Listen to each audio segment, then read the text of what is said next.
Yan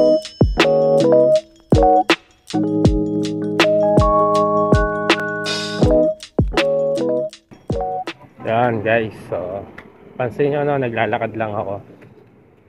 Pauwi ko lang galing work no. Out na. 'Di ba?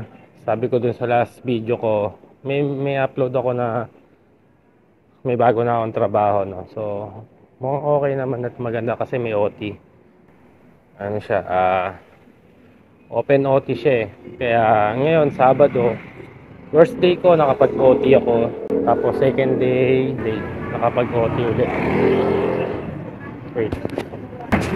Sorry, ano pala, pan third day ko, no?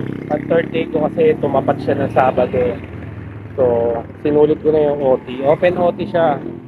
So, nung last 2 days, yung dalawang araw ko, OT kami ng 3 hours lang.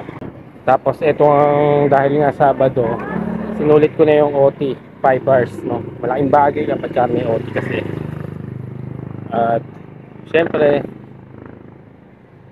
nakakapagod din, no? Nakakapagod. Dahil sa warehouse, panay lakad. Pero okay lang, no?